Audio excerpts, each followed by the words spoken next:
Welcome to Rover Says, the podcast where we share stories about the weird and wonderful things animals say when they open up to pet psychics.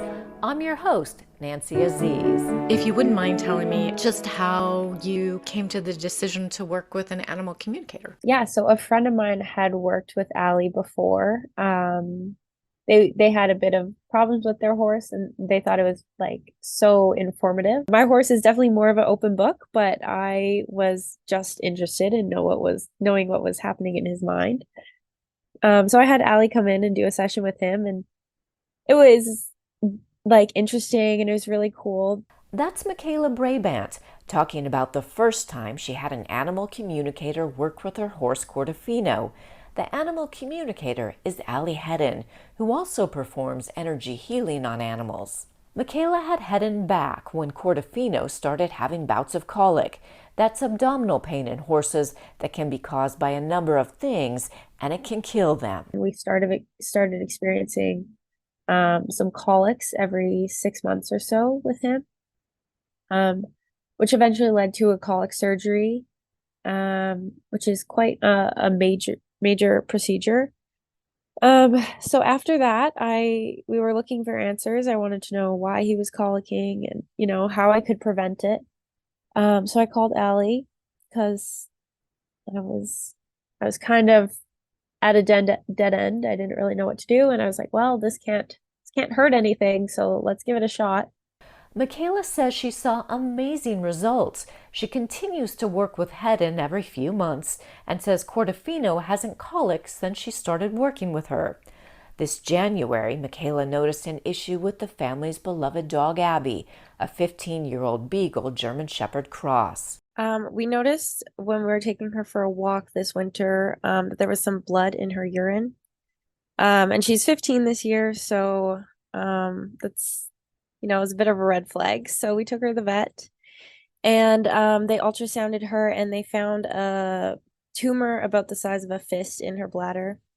She's a medium-sized dog, so it's quite large for her.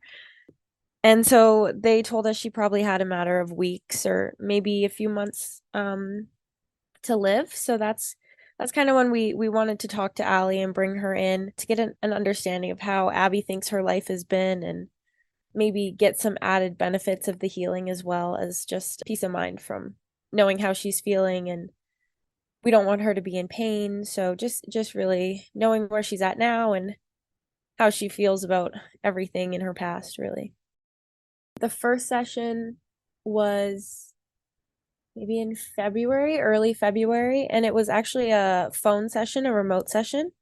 It was crazy for my brother and my mom, who have never really experienced it before. So that was kind of their first experience, and we hadn't told Allie anything about her situation, and they were pretty blown away by how accurate everything she said was. Like what?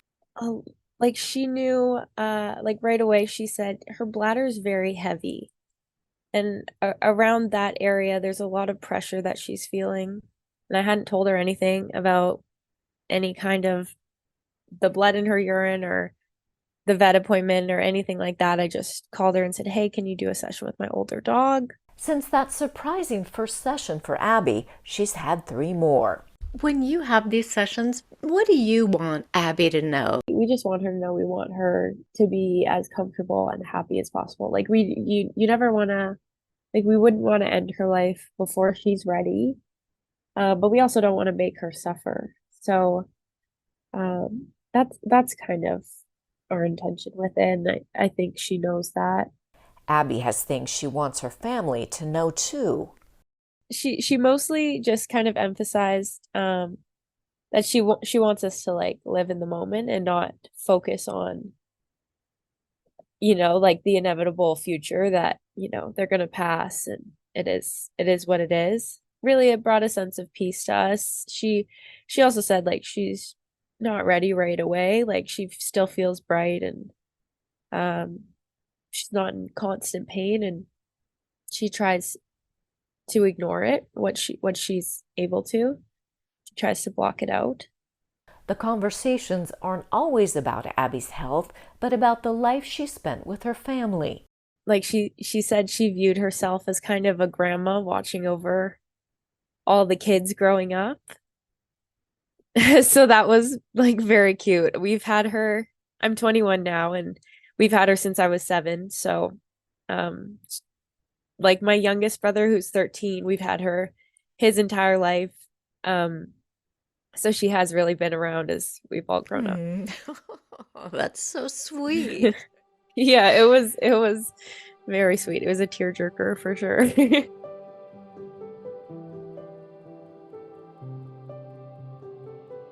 What do the animals tend to My want to say? experience, anyhow, has been that the animals have a very different way with speaking about death than most people. That's animal communicator and energy healer Ali Hedden. I've fortunately had quite a few animals that I've worked with that have spoken about their kind of imminent passing in a very profound and almost prophetic, like connected way that I find very beautiful. And I hope that when the owners get those messages that they feel at peace and more, I guess, calm about things. But I find the animals generally want to convey that they're okay and that they're happy and that their spirit never goes. And quite a lot of them talk about their physical body in a way where they have full understanding that the cycle of life is that their body declines. So there's not always this attachment to, like, woe is me, my body's decaying. It's sort of like this understanding that that's a natural process.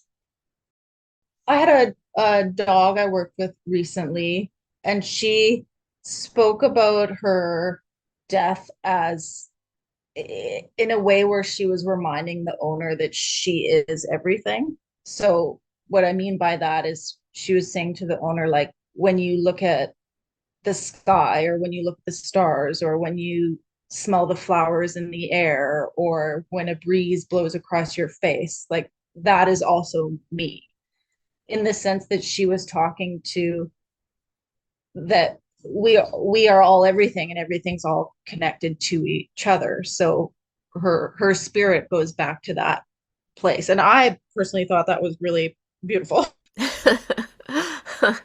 I think it's really beautiful too. Yeah, yeah, they do say some very wise things sometimes, much wiser than us.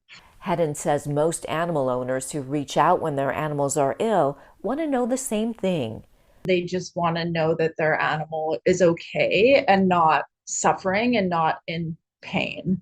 And along with that, I would say that I find most people want to know if they're doing the right thing in terms of, keeping an animal around potentially longer than they should. I find that's a concern that people quite often have is around the timing of things, like whether, they don't want their animal to be suffering and they don't want to be keeping them around for selfish reasons, right? So, and I think within that there, can be guilt involved, and dealing with those emotions as pet owners is obviously hard. Hedden says for her the work can be difficult. It can be hard. Like I definitely go through maybe phases where I feel more emotionally sensitive to it than others, but I think I kind of align more with the way they speak about their connectivity to everything else, and that maybe because when I'm in their space I'm not feeling any fear off of them, so I kind of am taking on more that feeling of peace also. But yeah, I'd say, every maybe 30 sessions or so, I definitely have a good cry. So it does happen for sure. It does happen. Still, Hedden says she's happy to be able to provide relief for animals and the people who love them. I enjoy doing it because I have the component of the energy work also as a form of treatment.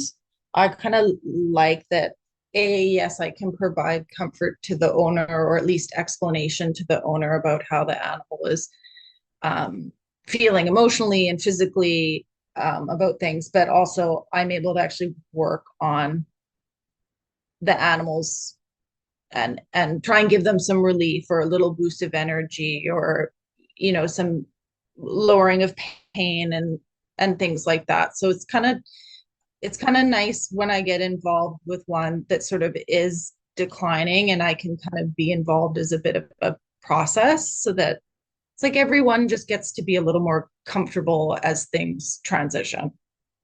It seems to be working for Abbey. We took her back to the vet maybe 3 months following her initial visit, just to get a look at the tumor and see if it had grown, or just to know what was going on in there. And really, it hadn't progressed. I think they're impressed of how well she's still doing. Like, we really haven't seen a ton of change in her behavior since then. There's like little things here and there, but I think like for a 15-year-old dog, she still runs around the yard and gets so excited when we get home and jumps up. So yeah, she's pretty impressive. Yeah. That's awesome. I think we can do our best to read our animals and like use their body language to inform our decisions.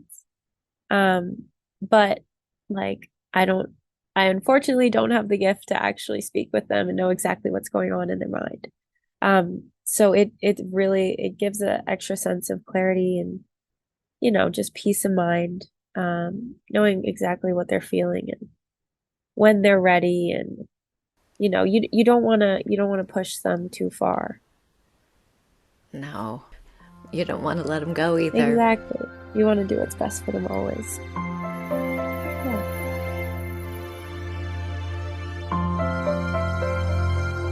It's kind of allowed our family to just like enjoy our last year or so with her, months,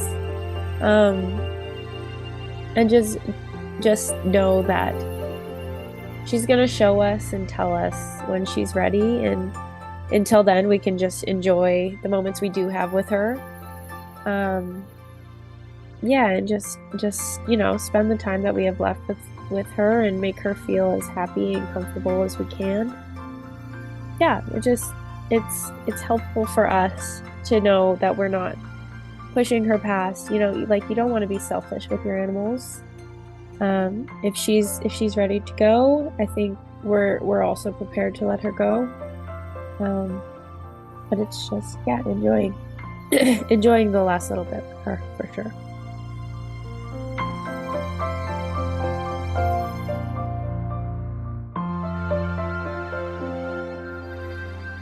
Thanks so much for listening to Rover Says. If you like the show, please rate it and share so other people who want to know how animals really think can find us. And we'd like to hear from you. Tell us what your animals are telling you or what they've told animal communicators. We drop new episodes every other Wednesday.